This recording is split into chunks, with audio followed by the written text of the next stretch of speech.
brought to you by River City Speedway with the Bullring Boys, is back on Grand Forks' Best Source.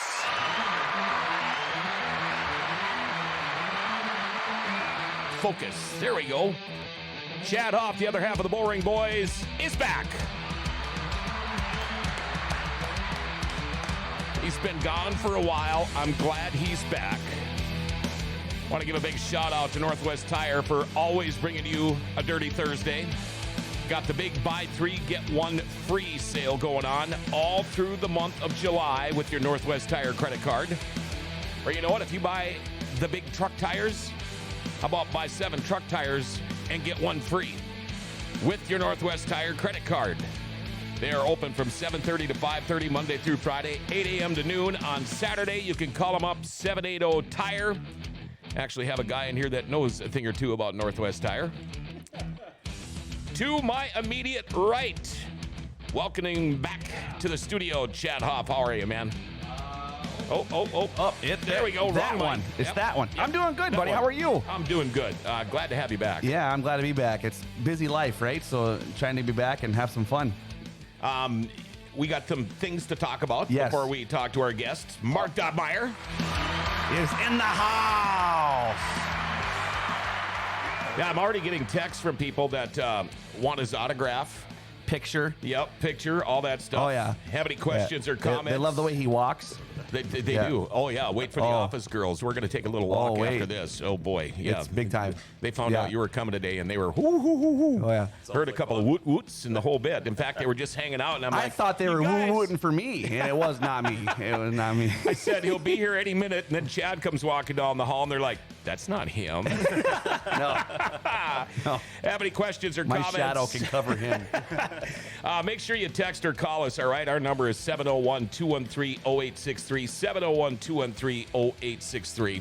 Hope you noticed we got the new car down there finally. Looking good. I had to take it off the wall and put it there. I figured we better get rid of that one. Did you open the box? Yeah, I did. I did. Well, I found all this information about him in the box. Before we get too much further into the show, let's do this. Our daily segment called Jokes My Neighbor Tells Me. This is one of the longer ones we have done, so try to pay attention, all right? There was a plane about to go down. Plane was about to crash. Now, the people on the plane are Joe Biden, the Pope, the pilot, and a third grader. So there's 3 parachutes. So the Pope grabs a parachute and says, I'm more important, and then he bails. Biden grabs a parachute and says, I'm the world's smartest man. I can't die. Then he bails. Pilot looks at the kid and says, here, have my parachute. The kid responds, no need to, the world's smartest man. Grab my backpack. There we go. Okay, we're going to go over track schedules here first before we start talking to Mr. Dobmeier. Yeah, we do. Norman County Raceway tonight in Ada. The RB Mod Tour with Soda Modified Special. The IMCA Sprint Cars with Soda Modifieds. Plus the weekly classes. They'll all be in Ada tonight. Tomorrow night here at River City Speedway. Big night. Big Motor Mania and Hall of Fame night. I still don't know who's getting into the Hall. They keep that hush-hush till we get there. Yeah. So that way we know nothing about who we're talking about. Yeah, why would we want to know? So Hall of Fame night, NLRA, NOSA, and the RV Modified Tour, they're all going to be here at the world-famous legendary Bull Ring tomorrow night. Saturday, Greenbush Race Park, Advantage RV Mod Tour with the mods, streets, Midwest mods, pure stocks, and 4-cylinders. Saturday, heading down to Devil's Lake, NLRA special. NLRA boys going to be there along with the Western Renegade non-wing sprints, a professional dirt series. And then Sunday at Buffalo River Speedway in Glendon, it is Fan Appreciation Night. IMCA Hobby Stock, Short Trackers, IMCA Sport Mods, IMCA Mods, INX Legends, Minn Kota Lightning Sprints. Take a breath. All going to be at Buffalo River Speedway tomorrow. A lot of people watching. Perry, Steve Smalls, Enright, Brady, Casey, Al. Oh, boy. Hi, everybody. Steve Smalls says, Grand Forks taxi staff says, hello. Hi, guys. How you guys doing? Mark Dobmeier, how are you, man? I'm doing pretty good. Thank you for coming in. I know you've got a busy schedule. You're a wanted man. People want you all the time. But how have you been? I've been really good. Just been, the summers just fly by. It's just my gosh. Absolutely chaotic schedule. Just busy. So. Yeah, and people that might not know you, you're not just Mark Dobmeier, the pilot of the Buffalo Wild Wings number 13 sprint car, but you have a life too. Tell us what you do when you're not racing. Well, I run Forks Radiator on Gateway Drive. at 301 Gateway, and we do full auto repair there, complete auto repair, and then we also specialize in a lot of heating and cooling, so we fix a lot of air conditioners. So, and then of course radiator repair and all that. So with the heat that we've had lately, it's gotten a little chaotic. So, and I notice now, I mean, you've got like the whole block on Gateway. You're always expanding, but a good thing because you're always busy. Yeah. And not to mention wife and 2 kids, and now you got 2 kids running go-karts. We're running go-karts. We're just running wild, you know. The weekly schedule is, we'll start off with Mondays, I guess. We wash everything from the weekend and do a little maintenance. Tuesdays, we kind of got to work on a few go-karts and get them ready because Wednesday night's go-kart racing night. So that's what we're doing last night. And the wingman was pretty impressive last night. He was running pretty good. So Did he? He won both his heat races, and he did last lap passes to get the win in the heats. Oh, and then the feature, he started on the pole, and he had a good race with Mockhart, who's been kind of the top dog in the class, and they were side by side, and there was yellow, so Mockhart had the advantage at the stripe, so then he got started in front of him, and Jackson kept pushing, and he ended up spinning out. So he went all the way to the back, but then he didn't give up. He came back and got back up to 3rd place. So now this is the first year in this class for him, isn't it? He started partway through last year. He went from rookie gas and jumped up into the junior one. So he was he was beating up on him pretty good in the rookie gas. So I wanted to keep challenging him. So we bumped him up a little early and threw him to the wolf, so to say. And now he's starting to gel and starting to come around. So it's really neat to see. Well, the beautiful thing is that he's not afraid to shoot a shot, as you'd say. Right. He was pushing and pushing. I was watching on Facebook, and then when he spun, but then like the kid's calm and collected, like in his head, like he worked back up to 3rd. It was pretty cool. You can see it. He got pretty mad at himself. Yeah, he was up on the wheel. He was like, it's go time, you know. Yeah. Now there's I see that in somebody else too. Yeah, you think? I just throwing that out there. Now there's quite a difference between Ty and Jackson. The younger son Ty. Well, you guys are giggling. We can refer to him as Ty-nado. Yeah.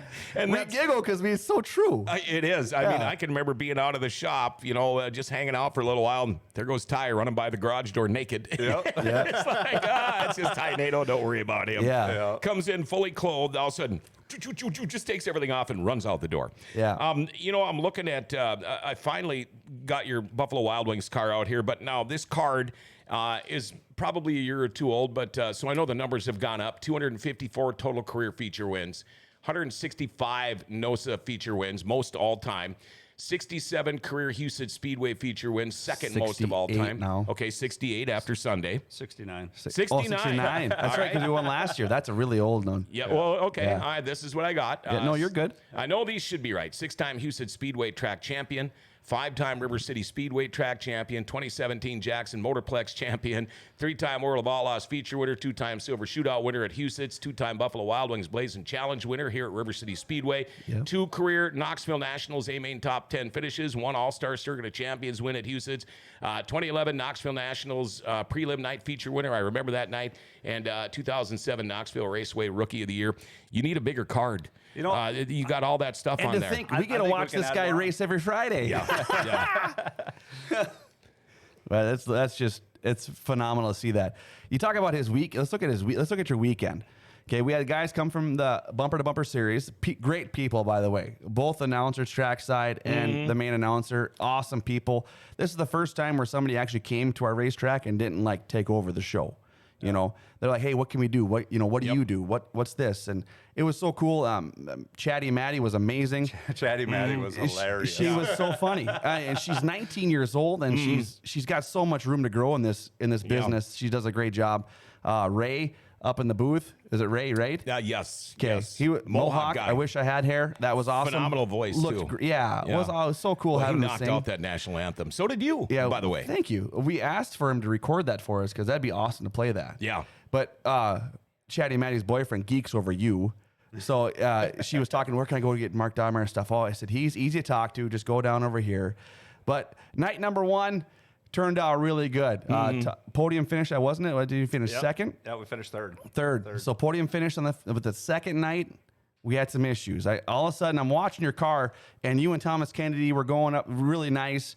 And I look, and I'm keeping watching. I'm like, wait a second. Well, caution came out, and all of a sudden, 13's gone. Yeah, I didn't see the 13 car. I I'm didn't like, either. what the hell happened? Yeah, Saturday night was shaping up pretty good, actually. It looked They were- great. You know, the track crew has been doing a great job on the track. They've been prepping it and giving us a good racetrack instead of letting it dry off and, Right. and rubber up, and they've been doing the right things. And we got going in the race, and I was really tight at the beginning, but I knew it was going to come into play at the end, so we just kind of getting what we can. And I was Yeah. up to third at the time and rolling around, and all of a sudden I started getting an engine miss. So that it was chugging and everything. I'm like, well, we'll run it for a lap or so, see if it gets worse or what it does. And then I could feel some coolness on my ankles, so I knew what it was. And injector line got knocked off by a hunk of mud, and it was spraying fuel. So then it was spraying All on you. Yeah, it was spraying in the cockpit, which we've dealt with that before. I kind of knew what it was, and I was like, well, I'll run it for a little. So I went about 2-3 laps. And then within 3 laps, my whole leg was completely wet. So I'm like, it ain't worth starting on fire. So No. Did you end up blowing a motor, or is the motor going to be okay? No, motor's fine. Motor's Okay. fine. So I just pulled off the backstretch. But the thing is, if you got a bunch of fuel on you and stuff, you don't want to just let out of the gas because it could backfire, spark, and then you could have all kinds of issues. Yeah. So it probably looked like I Dukes a hazard it, but I just stayed in the gas coming out of 2, and I went off the backstretch. And as I went off, I hit the ignition switch. Then there's no more spark. Yeah, Right. You And saw you're off the it racetrack. off Jackie's film. You could watch him and you could definitely tell the motor was lagging because people are passing you, which is not really typical.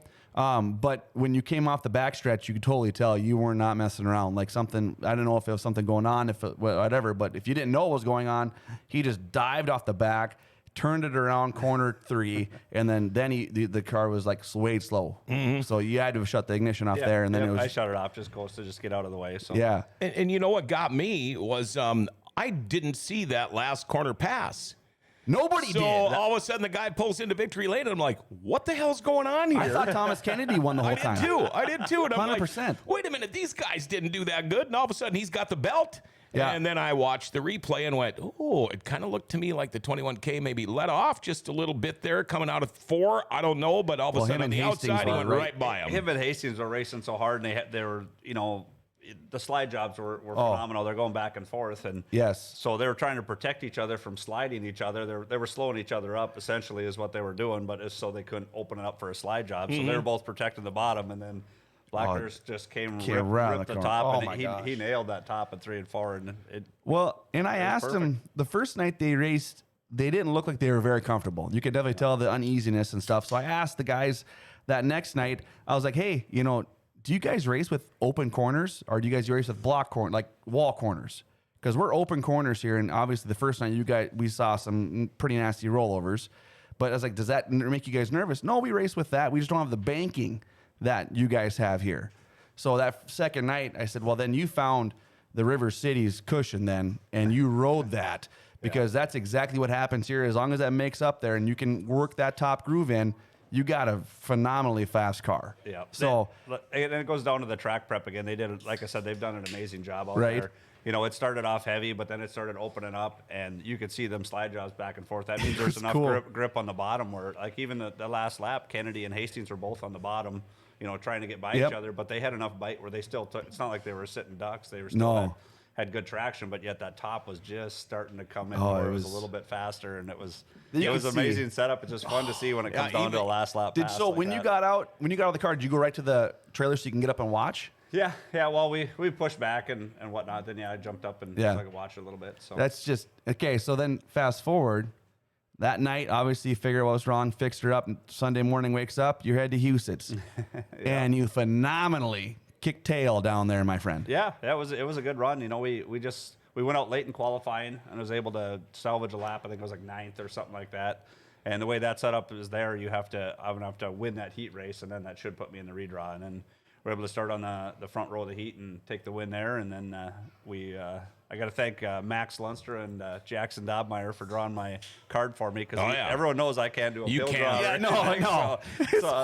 So I brought in the big guns for the card draw, and they pulled out the one, so that started me out the front row. And Right. the race went pretty well. To be honest, I thought I was going to have the lead going into the first corner. I felt like I had a good run and everything, and Caleb was driving the wheels off that thing, getting everything he had. Caleb Johnson tried to get his first 410 win, and he was running good. He had actually got me in the first corner, so I kind of followed him and stayed with him, and he was running a blistering pace. He definitely had some good speed and was looking good. He's a young gun that's going to be winning a lot of races here in the near future. Well, that's awesome. But he was running just a little too aggressive, a little too wild. It caught up with him when we got to lap cars. He ended up bouncing into one and Right. tipping over. But Well, even the announcer on Saturday thought Thomas Kennedy had won. He didn't see that last second pass either. We're talking about Sunday, John. Oh, okay, I Does know we Houston were, win? but I got back. I got sidetracked here. I want to say The hi. 80s were horrible to him, yeah. Old sprint car driver Bennett Bolduck watching right now from down in Texas. How you doing, Benny? We got a text from one of our Canadian buds, which I happened to see a picture on Facebook the day after. There was 3 of them dancing on a bar barefoot, and I'm assuming it was Judy's, but I'm not sure. Good morning, boys. Me and the boys had some side bets. 39 killed all our bets. We all missed it too. Hey, I got a little side story for you on Okay. Bennett Bolduck, by the way. Oh, okay. He's one of the reasons why I actually got into racing and all that, because my dad had raced for years, and And they were kind of co-piloting there for a while. Well, my dad actually retired because he realized it was costing the family too much, and he kind of stepped back for a year. So there was a year where my dad didn't race or do anything. Well, then Bennett was driving for Brian Thompson at the time. Yep. And Bennett didn't have time to do the work on the car, but wanted to drive it. So then they wanted my dad to do the work on the car. Well, he says, "Well, I'll do it, but I got to drive a little bit too." So they were switching back driving duties and everything, and then eventually that's what got my dad kind of back into it, which. I think he was trying to get out of it before I got old enough that I could get into it. And then thanks to Bennett, Bennett and Brian Thompson, it kind of backfired on him because he tried to get back in, and then I was just old enough to sneak in there. You know what? If I remember right, that was the Seed Tech car, I believe, was Cedex. Cedex. There you go, Cedex. Cedex. Oh, cool. The question everybody's been wondering: how is your back? How is everything for you physically wise now? Physically wise, I'm absolutely great. I mean, the biggest thing I found is as long as I keep moving, I feel fine. As soon as I sit still and just sit on the couch or relax a little bit, or drive in a vehicle for a couple hours, that's when you get stiff and sore. But And I'm back to a normal thing of life. I'm doing everything I did before at the radiator shop. I'm back to lifting pretty much anything. Anything I want or Green try to. go. But I am smarter. I do use a forklift a lot more. Yeah. You got to realize that. We don't want to bring back any old memories here, but we want to take a look at this crash because we're going to compare this to your Mandan crash from a few years ago. But now, if we watch this crash, and Mark, you've been in a few nasty ones. It really looks like nothing when this all happened. But let's see here. This should be popping up. Here we go. There it is. Okay. So it's no big deal till right There. That was the one that got it. And what all happened to you, injury-wise? So basically, there was no suspension left on the car at that point. So it was just like a frame right to the ground. So it'd be like jumping on the roof of your house And landing on your ass. jumping on your driveway on your ass. Yeah. So it just was it was a compression fracture, just burst fractured everything basically. So the L4 got burst fractured and the L3 got fractured. Yeah, and you are pretty lucky actually, because when that burst fracture, it could have burst the other way, and that wouldn't have been good. No, I was and the doctors even they looked at it and they didn't understand how it didn't go the other way and everything, because the spinal cord actually got hit. They could see it in the X-rays and everything. It got hit, but it didn't sever. It basically got punched in the nose. That's the best way to Right. Are you a God-fearing man? Well, you're like a cat. Yeah. He's had a few. I'm very fortunate, and I realize that, and it's. I mean, just live life like you want to live life. Sure, You know? So, sure. right. Now I want to compare this to the crash in Mandan. do you have a video of that too? Yeah, we do. We this think one this looked is a the little right one. worse. Yeah, this one looks a lot worse. Oh, you can't really see it too much there. But okay, I know where he's at. There he is. Yeah. I remember watching this on TVs right there. This one was a big one. Yeah, that one actually crumpled the cage right down to the seat of the car and bent the seat in the car. So when I was all done, I was basically sitting like this up in the catch fence off of the. Was that the one where the piece went in your helmet, out the opening, and had your head basically pinned in the car, wasn't it? Yeah, the wing slider. There's a hydraulic ram that sits right above the cage right here, and moves the wing back and forth. Well, that got busted off in the wreck, and it actually came underneath my shield and wedged up into the top of the helmet, and it was pinning my head against there. So when I was all done, it was dark, and I was too and everything. And actually, Scotty Vogelslong was one of my helpers at the time. He was the first one there. He ghost righted the moped to get up to the car, but Wow. But he came up and he's like, "You okay?" I'm like, "Yeah, I'm fine, but I can't can't get out. I can't move my head. I don't know what's going. I feel like I can move it. I just can't move it. And he was like, oh, I see the problem. And he pulled the wing slider out of the helmet. Oh my gosh. So another inch, It or was- two, I mean, it was- either direction. You know what? If you don't flirt with it, you're not living. Yeah. And he just flirts with it every time. Amanda Joe says, I don't think sitting still is in his vocabulary. Johnny Biergard, Dynamite, always good to see you on the show. Mr. Roberts, fantastic job as always. Mr. Hoff, I feel like I just talked to you. Fantastic job. You as well. Also, a heck of a staff over there at Northwest Tire. Just got a text from another customer, Northwest Tire, for all your tire needs. Here's your another plug, 701-780-8473. Where's the bar top dancing picture? John Roberts was... No, I was not included in that one with the Canadians dancing on the bar. You were going home. These guys, well, I had company, niece and nephew and their kids, and but those Canadians, boy, they sure love to have fun. I wanted to ask you, you've been doing this for a long time now. All of a sudden, you were basically without a ride a couple of years ago. And next thing you know, here comes the Buffalo Wild Wings team, and it's Mark Dobmeier. Tell us the whole story, how that all unfolded. Oh boy, that's a big story. Basically, I was driving for the Sensky and Son Big Trucks by Jimco team, and things were going good for, I think we had about a 3-year run or so together, and we were kind of just starting off the season, and they wanted to do some Vegas running, and I think California swing and this and that, and we had gone and done everything they wanted, and then they wanted to add a show to it, so we went and added a show to Tulare, California, and we went and ran that, and we finished up with that, and they're like, well, I think the second day rained out or something. He's like, well, let's fly home and fly back, and let's go race Stockton the next weekend or something. And the radio shop was too busy at the time. I couldn't do it. I had some work that I had promised to get done and whatnot, and I couldn't be gone from work that long. So I said I couldn't do it, and then they weren't really happy and they weren't really talkative, and we came home, and that was basically they had changed their mind at that point, and they wanted to do something different. So they had a meeting at the shop, and they said they're going a different direction and get all your stuff out of here. So I got all my stuff out, and at that point I was sitting without a race car, without anything. I had a lot of things, like a lot of tools and whatnot. I had my mule that we had purchased, and had a 2-seater street legal, a 2-seater one that I give rides in, and that's basically all we had. We could have tried racing that, but I don't so far the driveline hasn't hung in very good, so I don't know what I was like the one successful one so far, I think. Yeah.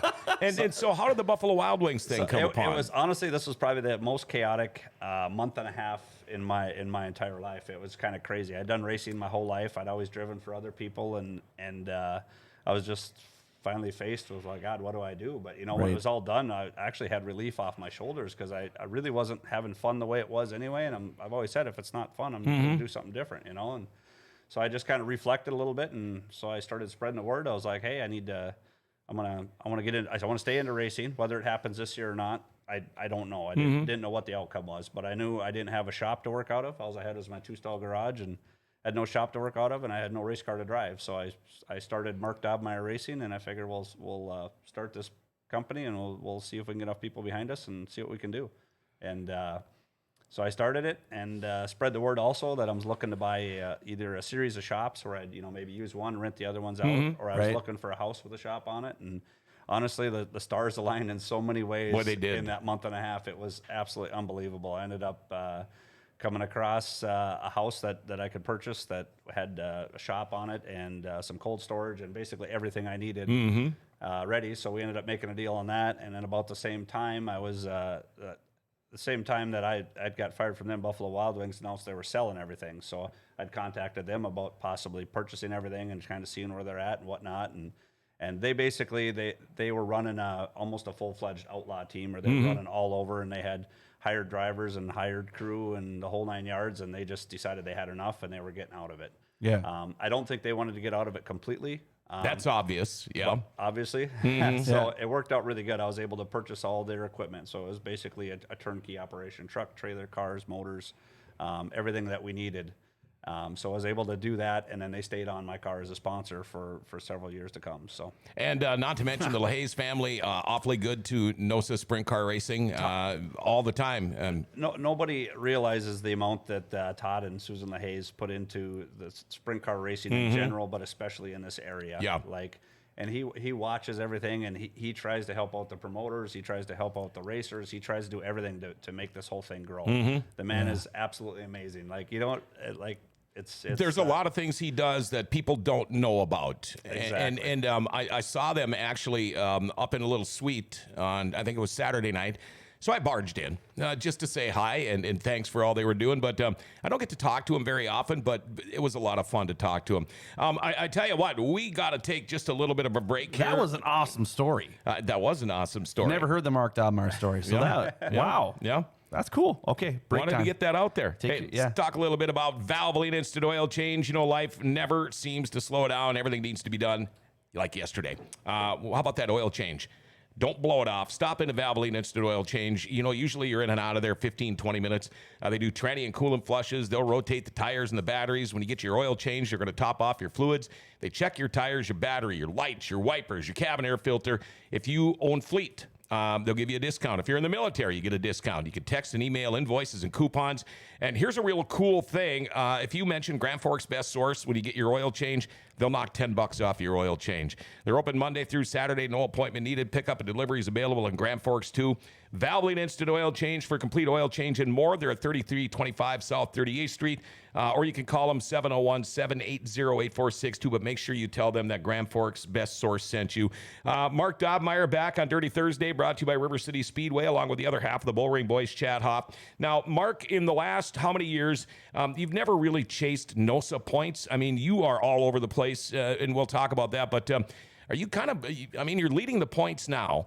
Are you going to keep chasing the NOSA title? We don't have any plans of chasing the NOSA points. If rainouts and whatever works out, it works out. But we still plan on hitting bigger races and doing as much as we can on the other end of it. Right. Okay. Do you see yourself, for lack of it, slowing down because of the kids going crazy with stuff? Do you see your schedule changing for that? You know, when I started my own team a few years ago, my goal behind it is, my kids are getting older now, and it's racing is what I enjoy. It's my passion. It's what I love to do. But do you have to do it every weekend? No. You Right. don't. Like, there needs to be a family end of it too. So my goal going into racing when I started my own deal was to race three weekends out of the month really hard, but at least take one weekend a month off and spend it with your family. Go to the lake or do something different. There you go. And keep it fun. You know, and if you go every weekend, you're going to burn yourself out. And I know that. Sure. I've seen it. I've done it. Right. You know? Yeah, well, I mean, your travel schedule back in the day was crazy. I mean, crazy. We were just talking about this the other night at the shop, or actually at the go-kart races last night, because Nathan Berger with GLB Transport, he came with us last Sunday because Ethan wasn't able to attend last Sunday, so he came to help me drive the truck. So I need CDL driver and everything, obviously. Sure. So he drove the truck all the way down there and all the way back, and you know, that was just a Sunday night to Sioux Falls and back. Yeah. And we used to run the Friday night Grand Forks all the way down to Knoxville for Saturday, and then Sioux Falls Sunday, and then back home. Yeah, and you get home at like 4:30 in the morning, and you're back at the shop at 7:30. Yep. Wow. But the three ring circus, I guess we could call it. Right. I mean, that is an absolute grind, and you're absolutely shot. So we were just talking about that compared to just running to Sunday, because he's been struggling now for a couple days because he drove till 4:30 in the morning. Yeah. He's like, he goes, you know, I've been struggling for 2 days. How did you do that and we did it for 9 years. Yeah, you know? it doesn't get any easier when you get older. It's all about teamwork. That's where That's where it team comes in. driving. Yeah. That's right. Wade Nygaard happened to be texting. Thanks, Todd and Susan and Buffalo Wild Wings, for all you do. Episode is like a documentary of Mark Dobmeier. It's great. Thank you, Amanda Joe. That's what we try to do here. You know, one other thing I want to mention about Todd and Susan, they're also the main reason why the IRA was here last week. Yeah, I know. Yeah, they've done a great job, and I think the support just even bring great shows like that. Yeah. So I mean, if you weren't a race fan Saturday morning, you were sure hell a race fan on Saturday night when you saw what happened. Yeah. And for them to help us out and bring them here and put that competition in, the IRA people, the bumper to bumper. Oh, they're great guys. Great people, awesome. But they didn't think they had a chance against the NOSA people. Well, after Friday, I didn't think they did either. But great group of guys. Yeah. I mean, you couldn't ask. I mean, you've raced with IRA before. You know the culture, what they have, and for having to come up here and support River City Speedway all the way from Wisconsin, I think maybe we need to go race one of their races and see how we stack up. Yeah, and you know, you mentioned what the LaHazes do to get these guys to travel Great from Chicago and Wisconsin and all over to come up here. Costs a lot of money, and I'm going to leave it at that. But I know there was some help there. Now, I want to tell a little story about how I actually met Mark Dobmeier. I don't know if we've ever said this story on the show before, but I knew who he was. Is it PG? Or? Well, part I'm of trying it's to remember it. part of it's G-rated. Okay. It was Dancing for the Special Stars. yeah. It was the very first one. It's like Dancing with the Stars, but what they do is they take local celebrities and they pair you up with a professional dancer. Do you have a trophy sitting around here somewhere? Why did you lose it again? Did you? No, I was just wondering. I actually stole his trophy. Yeah. From it was the ball. So he won. It was rigged. How was it rigged? It was not rigged. You know what? That dancing thing was a lot of work. I lost No almost- joke. No joke. Like that was legit. I actually had to go practice like twice a week. Oh, we did. my Oh, gosh. yeah. I lost Really? almost 20 pounds trying to learn one dance. Really? I mean, it was crazy. We're I all blame in my partner outfits Teresa and- though. Yeah, she was pretty good. Yeah, But that's this who is won. how it was won. wow. You got votes, and votes were basically money, how much they donated. His fans had more money than my fans did, so that's how he beat me. But here's the part of it You where didn't do a flip. no, I didn't do a flip, but I had a zoot suit on. Come on. Oh, you should see it. I used to have the video somewhere. It's on YouTube. Look her up. Yeah, it's pretty. We'll have to look that up maybe when we're done. But now here's the cool part. This is when we first really got to know each other, and we went out for drinks afterwards. I think we were over at Bonzer's or somewhere across the street. And you were with Jackie, and you guys were leaving, and Lori and I were getting ready to leave, and we're walking out the door, and here comes this honking, honk, honk, honk, down the street, and I think it was 5th. You guys were heading south, and I think maybe you were in a Suburban or something back then, but Wasn't the moon out or something? oh, like that? there was a moon out right out the passenger side window, all the way down, right down across to Mers. Mark Dobmeier's ass hanging out the window, and And you're like, I want to be friends with that ass. my wife wouldn't quit looking. I'm like, knock it off. Yeah. But that's kind of how we met. That's kind of the game you play with all the NOSA drivers and everybody too when you're going on the road. If you're going somewhere, if you happen to pass them going down the interstate or something, yeah. it's kind of a little game. There might be some wet toilet paper once in a while, or some cheese slices, or a moon, or you never know what's going to And happen. you know what else is kind of funny is your Victory Lane antics that were known for at one time. I used to tell new people if they come down, I'd say, watch your butt. Because when you're interviewing Dobmeier, you're probably going to get pinched in the ass.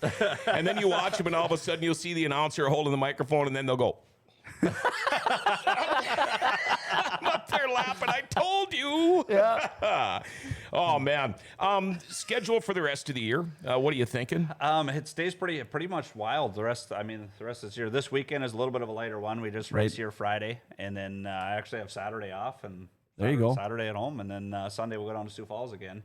After that, we get the Governor's Cup, and then so that'll be a couple races there at USITS, and then I think there's a Grand Forks and Buffalo River Race Park's coming up. Yeah, Buffalo River. That's a pretty cool place to be too. That's a nice little track too. They have a nice little facility. Yep. It's you actually raced? a track that's probably a little small for sprint cars, but it's extremely action packed. It's kind of fun. Sure. It's something different, not like a Watertown or something like that. Yeah. You know, so Have you now since that wreck, then your back accident? Have you raced the Governor's Cup since then? yeah, I raced it. Was it? God, I don't know. That's a big. 'Cause I think that's more than a day ago. I don't have to remember. Because last year you didn't get to race till July something. I think we did run it last year. Yeah. What do we got? I don't know where that came from. What do you? I'm not touching anything. Oh, okay. Oh, that was Paul, the That was producer. Paul. Yeah. By the way, Amanda Joe says that moon has been seen many times. Kevin Pappenfuss, thanks for watching, Kevin. I'm sure who or if anyone is getting into the Hall of Fame, but I see they're calling it the inaugural Darlene Anderson Hall of Fame. Yes. Get together. That'll be a great thing. She had a lot to do with the Hall of Fame here at River City Speedway. So, yeah, and you did run it last year, according to Amanda Joe. She knows pretty That's my much statistician. everything. Yeah. Oh, somebody calling in? What? What? Oh, what do we got going on here? Oh, what? Here's the dancing for Special Stars. Oh, boy. You better have both of them on here. Yeah, now you gotta find it too. This will be good. Look at you like a penguin.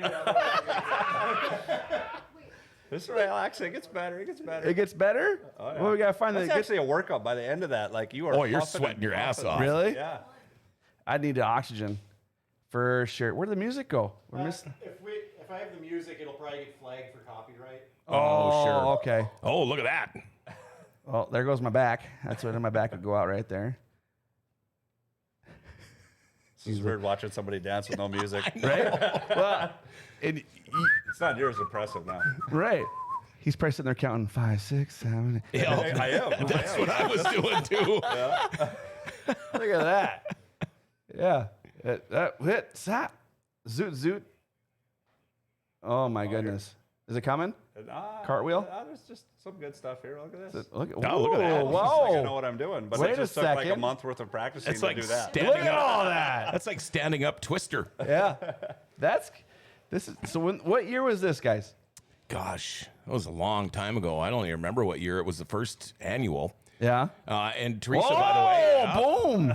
she was just on the show here a week or so ago with Forks Runner. She's a long distance runner, so we had her on the show, and I made sure the guy that hosted the show ribbed her a little bit about this, but I mean, this was a lot of fun. This place was a packed house. You've got all the lights on you. Yeah, it was crazy fun. Had it been downtown, not? Yeah, it was at the Empire. Yep. Oh, whoa. It's getting towards the end now, I think. Do you remember any of this dance, Dobmeier? No. Okay. Just Yeah, wanted- same with me. It took me a month to learn it, of practicing probably 3-4 days a week. Oh. We actually met up on practices a couple times too. I Yeah. think. Yeah. All right, now let's show the one that should have been the winner now, if we can find that one. Is that one? It's not in there. What? You can't find You can't find it. That's not even right. That's so funny. Because mine was good too. Yeah, I bet it was. I'm sorry. Are you done now? Woo. Oh, yeah. I just can't imagine you dancing like that. Oh, Keep did you? looking. You're Keep going to looking. find it? Keep looking. So, what do you think? Out of 10 out of 10, you were a 10? I thought so. So that means you were a 5. So, I mean, that He was was good. He was good. I'll give him credit. It was impressive. Well, wait, we're gonna try to find this. Oh, my goodness. We did find the trick to this whole thing too, because I Yeah. mean it was. Oh, yeah. To be honest, I was more nervous getting up this dance than I was for any race or anything, because it was like it was a packed full house Right. audience, and it's just not your cup of tea or No, not what and you're used to, you know. those So- lights- Way out of those your lights element, get hot, out of your too. comfort zone. the good news is that at events like this, they have beer gardens just like the races. So we figured out how to calm the nerves Yeah. right before we went out. And two stories about with me now. freaking love that video. That's how I got into wearing Crocs. Yeah? You try to all I owned were tennis shoes basically. I and, so want to see you dance. and you try to dance in tennis shoes, and Yeah. my dance partner's husband said, "Here, try a pair of these on," and he had a pair of Crocs, and I loved them. So I started Yeah. getting them ever since, and that's another thing too about the beer drinking, because we practiced at a church. Because my partner worked at a church, so it's the only place that had a big hardwood floor So you or a drank big wine? hard floor. No. Oh, I just I drank beforehand. But I couldn't get it. I couldn't get it. So finally the one day, and I was nervous about this, so the one day I stopped at the bar Yeah. on the way to practice at this church, and I get to practice, and she's like, "Wow, it's like you picked this up a ton overnight. What'd you do?" And I said, "I got half drunk." Well, then keep doing it. And the rest is history. You know, my son's watching when I'm laughing too hard, and when he says, "Dad, get your puffer." Take a break. I'm sorry. I just to think about John Roberts dancing and think that wearing a zoot suit. Oh gosh, I hope they find it. Yeah. I hope they find What it. color was your hair back then? Blonder. I didn't have quite as many platinum highlights Speckles? in it back then. I mean, the guy that should have won. searching hard over He's there. searching hard. I hope they can find it. I mean, they're looking hard. We'll wait and see if they can find it. I wanted to ask you, you've been out to Australia a couple of times. Does that ever tickle your fancy again? Maybe heading overseas and racing a little bit in the winter? I would love to. It's a very enjoyable time over there. I was fortunate enough to drive for Jeff Kendrick. I went over there in 2007 for 3 months. And we spent a month and a half in the Perth area and then a month and a half in the Sydney area. So I got that's to see awesome. quite a bit of Australia. And then, was it 3 years ago, I want to say, something like that? I went over there for just a small little stint during Christmas time. It was the first year after I started the Buffalo Wild Wings Yeah. car again. And then that winter, I went over there for a 2-week stint right around Christmas time. But the toughest thing is it's such travel to get over there, and it's Yeah, that's a long plane trip. Yeah. and when I got businesses going in Grand Forks here now. We run the bail bond business. you got and two. the radiator shop, and we got kids and family. And it's just tough to leave. And when you go over there, they want you for an extended period of time usually. So I'd love to sneak another couple week deal in or something eventually again. And maybe someday you could bring the family with and make it kind of a vacation / racing vacation. Yeah. Now there's talk. Kyle Larson and Brad Sweet with the new series. It's going to be a midweek series, from what I understand. Not to take away from any of the other big shows that are going around the country, but I tell you what, and I also forgot Kyle and Brad are brother-in-laws, but so they're going to have two $50,000 to win races. The others are going to be like 23 grand to win. So imagine that on a Wednesday night, and then the end of the year championship, $120,000. You think there's a chance we can maybe get these boys up here? Because I know they love coming up here. I know everybody's a big fan of coming up here. Our only problem is it's such a jaunt to get all them guys from where they're up at to the North Pole by us, Yeah. Does that, when you look at new race, like people coming out and doing this thing, does that tickle your fancy to go try it out? Or? It does. I think it's great. I mean, I wouldn't be able to try the whole series out or anything because obviously they're going to be all over the country, and they're going to pick races that are gonna, the cars are going to be somewhere in the area at the time, But I think it's great. What Kyle Larson's doing for the sport is absolutely amazing. Oh, just what he does in anything with four wheels is absolutely amazing. Last night, he just won the best driver of 2022 for the ESPYs. I mean, what he's done, and it doesn't matter what car he gets in. No. He's just damn competitive. But he puts back into the sport all the time, too. Yeah. He's always doing that. He's trying to build it. It's amazing. Even he goes these small dirt tracks, he's with the fans. Yeah. I mean, he doesn't seclude himself. This guy's a big-time NASCAR dude. And he doesn't seclude himself. He's in there taking pictures, doing all those things. That's pretty cool. Yep. I mean, so takes Mark Dobmeier back to the day. Back to the day. Where he used to have to, when he could dance. Like when John Roberts could dance. Let's just get real. You're just lucky that we can't find that clip. They'll be coming. They're still searching. Teresa, where are you? When you look at the NOSA drivers you have now, Mark, and the guys you race with on a weekly basis, there's some good up and comers there that are doing a great job with the sport. There absolutely is. I mean, they've definitely the level of competition in the Grand Forks area has gone in the last 10 years has just been stepping up and up and up and up. And there's any of basically 10 guys that could win any night out there. Right. And even more than that actually. But the one thing I thought was kind of interesting, when we talk about the IRA series, they were here. What was it? 20 years ago. 20 years ago. And I met the guy that actually brought him here. That same dude was there. Steve St. Clair. Yes. And he just got noted into the Hall of Fame down in somewhere down south there. Yep. But I remember when they came 20 years ago, they were like their series was definitely a step above where our series was around this area. Okay. So like it was like big dogs rolling into town and all that. And they're still good runners, absolutely. But I think it's definitely a sign of where our area is at in sprint car racing because they came this time. 20 years later, right? There's obviously different people running whatever, but our series is definitely just as high, if not maybe a step up on theirs now at this point. Right. Well, NOSA's on the map. Our level of competition has definitely been increasing. There's no doubt about it. The NOSA series is definitely on the map. If you're a sprint car fan, it doesn't matter where you live. They know about NOSA. Hello, John. Can you ask Mark if he's ever going to run the Woo series schedule? I know you've talked about this before, but do you think if the opportunity still came knocking on your door, would you do it? I've never had the opportunity offered to me yet to this day. A lot of people think I have been, but I've never been offered it. But it would be extremely tough for me to, just put my businesses on hold and everything and family on hold and go do that. I think that would be pretty selfish on my part at this point. Okay. So I have no plans on it, but if something arises, we'll definitely consider People it. have to understand, he went there in his own time. Not on their time. So when you went and did the roulette races and you tried following their schedule and stuff, that was all marked on my racing. That wasn't an invite. That was just anybody can go race there as long as your car passes tech. Right. Yeah. So, and that's on him. So there's nothing there. So I agree. Yeah. People think that, just because he's there all the time means that he was with the World of Outlaws. No, he was just a sprint car going to race. There's only maybe 15 full-time World of Outlaw guys, if that, that follow every single race. It's just the local guys at the local tracks that jump in and see how they can do. They make it a show. They get the car count up. Yeah, they make the show, and it's so much fun to have them come here because you get to see where our guys are passing some of their drivers, and then I can sit back and I can actually be a fan. Because that is cool to see when we got guys up there competing with top fives. Yeah. Top fives. I mean, that's pretty damn cool to see. I did want to give a shout out to the World of Outlaw late model guys that were on the show last week. Amazing Man, people. We had a good time. I missed it.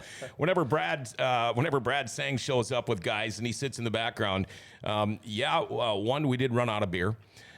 Two, thank goodness there's a bar right across the hall from us. And I ended up finally leaving about 2:30 in the afternoon.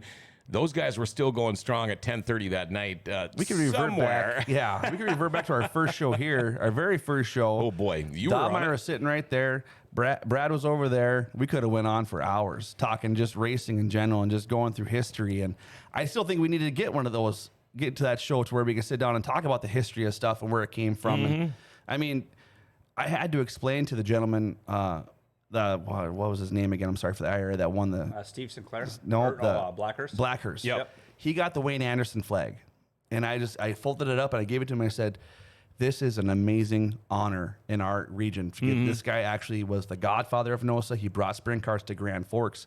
I said, "When guys win this flag, they're emotional. This is a big deal. Yep. Please display this thing with honor. Like, just take. Like, I'm honest." Yep. And it was so cool. He took it. He's like, "Are you serious?" And I'm like, Oh yeah. dead serious. I said, everybody wants this flag. I mean, this is a very big deal in Grand Forks. So take this. The belt's great. The belt was awesome. Yep. So cool. Yep.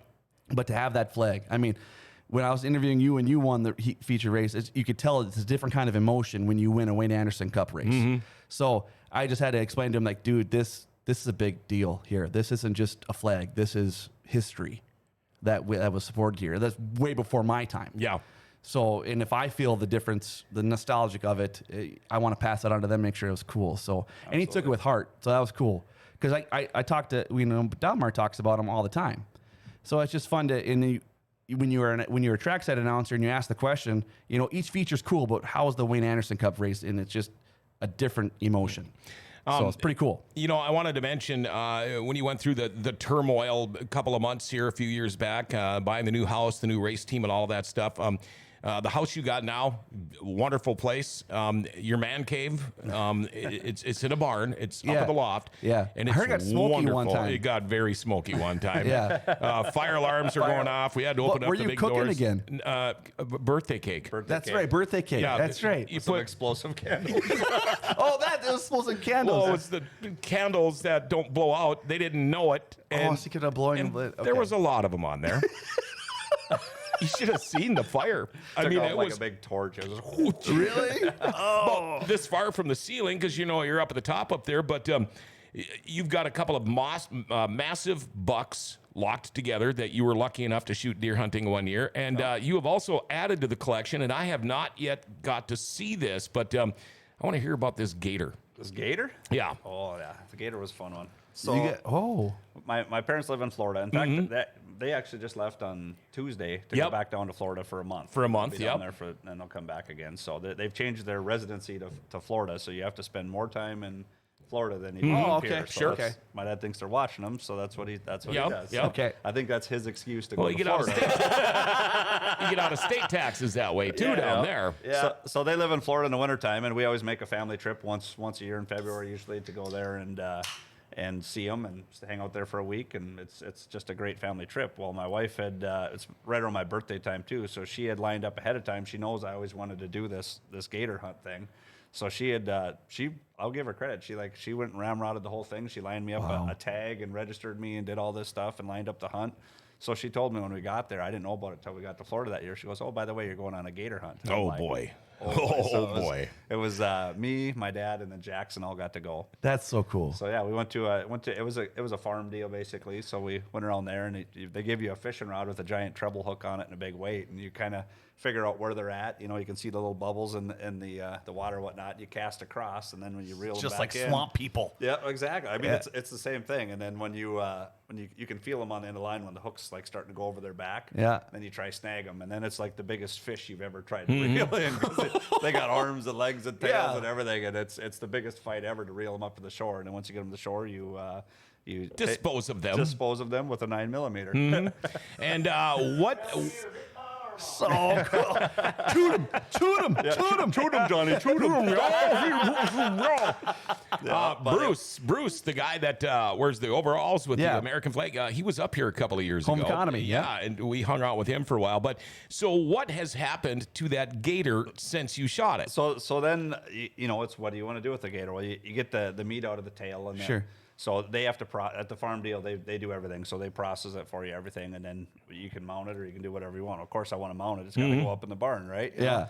So then they pick out they have a couple different layouts of what you can do. You can have them swim in or do this and that. Well, then I saw one where the gator's standing up on his hind two legs, and I think he's waving at you on one, and he's holding a beer on the other. So he's got a cup holder with a beer in it. I'm That's the one he picked. and he's smiling with his mouth open and the whole 9 yards. I'm like, that's a no-brainer. So that's what we did. So he's sitting up in the barn holding the beer.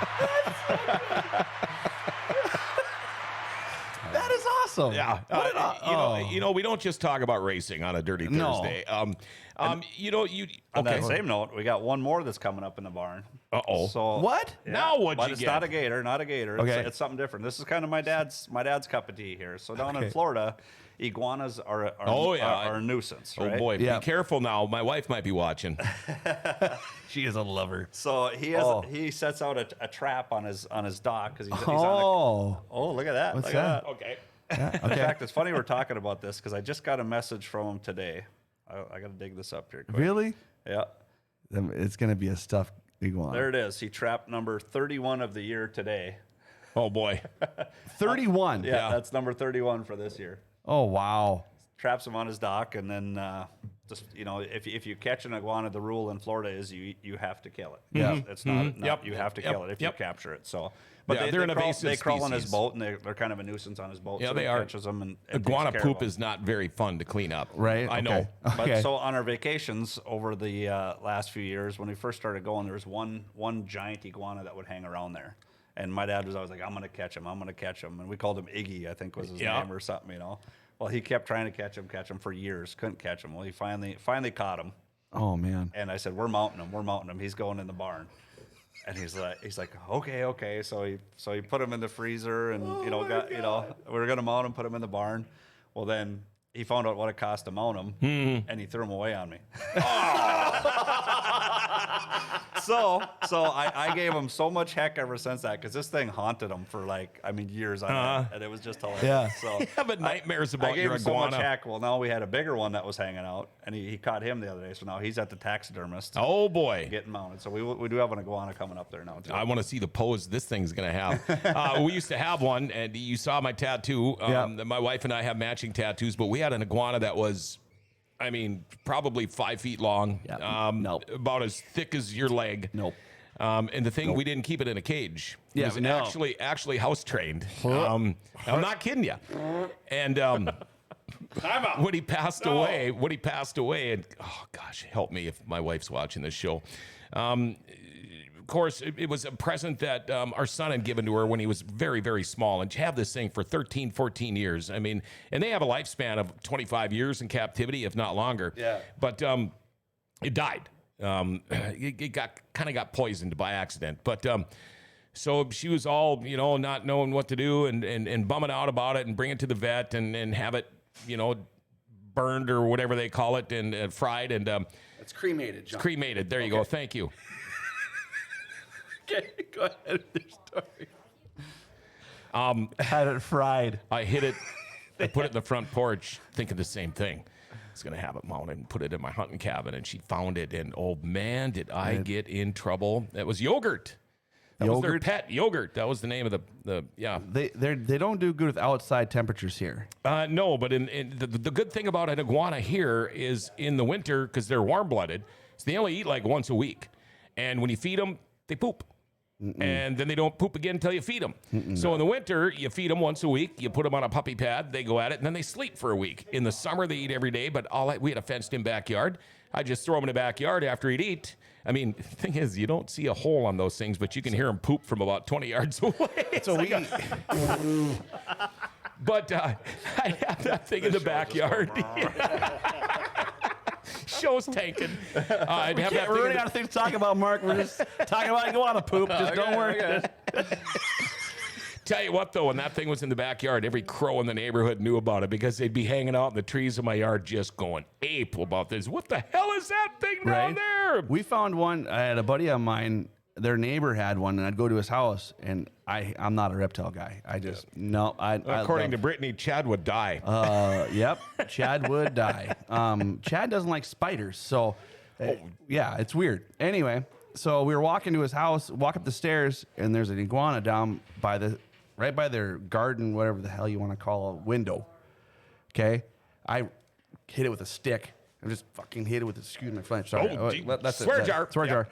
And he comes in, he goes, "Oh, that's dead. That's been there for." I'm like, just hitting it with a stick. I don't want it.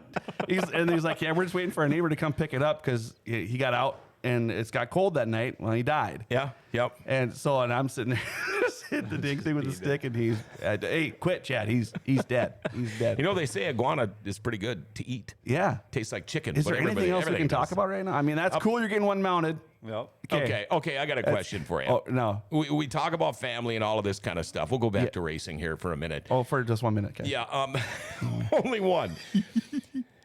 We know how it was. Your dad was a race car driver. Obviously, you started driving. Can you see that for your kids? Absolutely. Well, first of all, Ty, I better talk about here. We didn't talk about Ty in the go-kart. Yeah. So Ty's been racing. He ran the novice class in go-karts, and then we got him up to rookie gas this year. Right. And he's been running decent, kind of catching on. Was he a little like nervous going in? Because I remember we were talking last year. He was a little nervous to try it first, and now he's just first. He was doing good. He's doing fine. And then about 3 weeks ago, he just told me, "Dad, I don't want to race tonight." So he's So he hasn't raced for 3 weeks. I ask him every Wednesday though. Say, Yeah. "You want to race tonight?" No, I'm retired. He says. Retired. So that's Tidado for you. But great kid though. Man, he's funny. Everything's ready for him. So if he wants to hop back in, he will. But I'm never going to force. No, any you of don't my want to kids force do it if anybody they to don't do wanna anything. it. So, Right. But yeah, I could definitely see my kids, Jackson probably for sure, and he's chomping at the bit. He's already bugging me for a mini sprint and this and that, or a cage cart or whatever he can get his hands on. So what would be the next step for Jackson then? Would you go the cage car, or how old is he now? He's 9 years old. So Okay. I mean, right now I'm just going to focus on go-karts and keep him in that for quite a few years. But I mean, down the road when he's probably 15, 16, that would be the next step to figure out what it is. What's the next step for him? I went right from go-karts to sprint cars, and I think people think that's a big jump. I don't. A lot of people do that same jump. It is because if you go in between there, I mean, you're going to spend a lot of money too. Why not just stick it into what you want to get to, and just increase your learning curve faster. Yeah, get to your end game quicker. Zach Omdahl did it. Jade Hastings did it. A lot of guys have. Yeah, the guys are doing that. I think that's a great idea. I see Jackson. Or Austin Pierce never raced go-karts or anything. He just jumped into a sprint car and started going. So it's. And he's been doing okay. Yeah. I mean, he's all right. Yeah, he's all right. Yeah. I think that's so cool too, because like you said, you don't want to force your kids into something, because once you do force them, then they start regretting it, and so I think it's so cool that when Ty is ready, let's go. Yeah, car's ready. Sure. It's ready to rock and roll. I mean, that's just pretty cool. Yeah, I think you got to let them be kids. 100%. You know, if they want to do this kid stuff and not that, you got to let them do it. Yeah. I mean, you got to let them follow, what they want to do. Well, I think we talk about racing family in general. Dobmeier is so cool. Jackie's awesome. I mean, to have them come down and be supportive and do everything we do. So I'm going to go off of that. When Jackie comes in, she's always, doesn't matter who wins. Yeah. She's always at victory lane telling them, good job, congratulations. She's always, always gives people hugs. Good race, or she'll even come over and say hi to me. It's just, she's so down to earth and just humble. You can definitely tell that. And great girl. Yeah. Family is why? important. I don't know how he got her. That's what they say about me and my wife. But pure luck. I always say, they're like, how'd you get married to your wife? I said, personality. Yeah. Personality. Because there's nothing else going for me. Hey, we just got a text from Tori Martin. Congrats on your favorite number. Win 69 at Houston's, buddy. I miss Tori. I do too. I haven't seen him. I don't think I've seen him yet this year. He's been down in the summer a couple times. I've seen him down in the races. Has he? Yeah. Okay. Bobby's cousin is my neighbor. So I find out all my news now about Bobby and Tori and Tammy and all those from my neighbor, because I don't ever get to see him anymore. But before we let you go, I know how busy you are. I drive by your shop every day, and all I got to do is look at the parking lot. Phenomenal. Yep. You look at the parking lot, and you know how busy you are. And this was kind of a short notice thing, and I sure appreciate you coming in here. But first off, we got to give shout out to everybody that helps you on your car. Absolutely. I got to, first of all, my great working crew behind me with Ethan, Wyatt, Billy, Aaron, Travis, Steve, the wives, Terry, Jackie, all these guys, they're helping us out all the time, keeping this deal going. Sponsor-wise, Buffalo Wild Wings, Kilo Trucking, DeKalb Seed, Dulster Motors, GLB Transport, K-Star Ag Services, Snap-on Tools, Lean Packaging, Lunster Motorsports, Forks Radiator. All these guys are what allows me to come out and play every weekend. Paul, I like how you said that play. That's pretty cool. Yeah, you call that play. Yeah. An expensive playtime. It's their best hobby they could have. Oh, absolutely. Adrenaline junkie as is.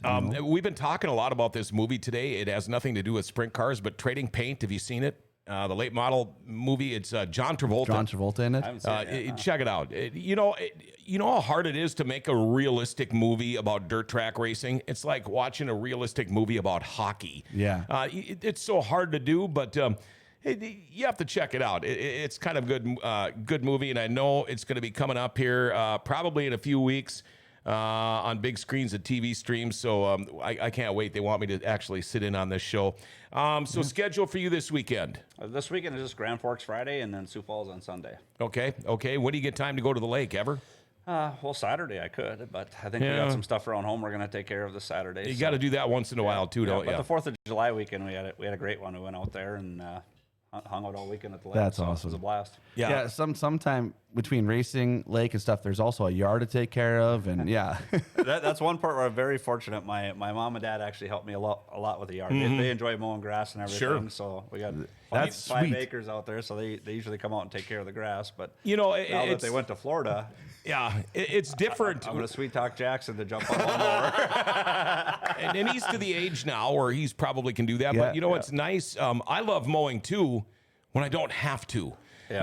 When I know it doesn't have to be done. If I was over just helping somebody out, I got nothing else going on that day, absolutely, I'd spend all day in the lawnmower. It wouldn't bother me one bit, and that's how I work on my tan too. Yeah, so. Parker nowadays he can push it and start the old mower himself. And he goes to town on. Now I'm a stickler when it comes to lawns because I like lines and I like all so that. do I. Yeah. So he gets to mow the backyard. The front yard, everybody sees. I mow that one. So Parker's starting to get to that stuff too. So it's pretty cool. Did you ever hear about my lawn a couple of years ago? This was when I think you did really well down in Knoxville. On my phone if I dig it. Yeah, and then you also won all those silver bars, I think, on the way home from Knoxville. And you guys had a phenomenal weekend. So I told him he was in training to get your pilot's license at that time. And I said, you got to fly over my house.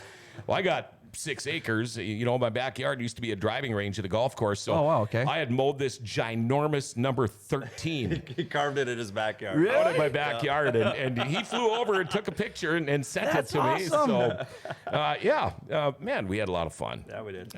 We still do. We sure appreciate you coming in, man. You bet. Thanks for having I know me. you got work to do.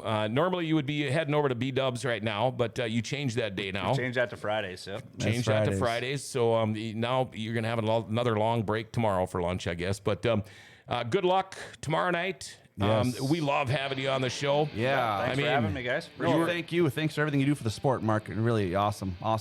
He was on the very first Dirty Thursday show, and it's great to be able to call a guy like Mark Dobmeier and have him come in. Amen. Again, thank you guys. Don't forget, big night tomorrow night at River City Speedway. And we want to give a big shout out to BT and Jake and all the crew at Rumor Sports Bar and Casino. They always bring you our Dirty Thursday here every Thursday morning. Mondays are DJ Trivia Night. Wednesdays, $3 pounders all day long. Home of the world famous beer tower. They've got wall-to-wall TVs. You can watch the Twins when they start up again on Saturday. The Kentucky Derby parties, all the horse racing, lunch and dinner specials. It just goes on and on and on. And by the way, Rumor's looking to hire part-time servers and cooks. Stop in to find out more. What a great group of people that hang out at Rumor Sports Bar and Casino. And again, thanks to you guys for bringing us this Dirty Thursday. Hey, don't forget now, tonight at 6:30, you get Monty, you get Bill, you get the best Forking Sports Arena show. It's an awesome show for sure. Make sure you check that out at 6:30 tomorrow or tonight. We will catch you tomorrow morning. I will anyway at 9 for our update. Hey, everybody, remember to like, share, tag, and follow us. Hit that notification bell on your smartphone. You'll never miss a show, and become a patron on Podbean, too. You might win some good stuff. Dirty Thursday brought to you by River City Speedway. You know, we all know Grand Forks is a pretty lovely place. Grand Forks' best source is giving it an identity again.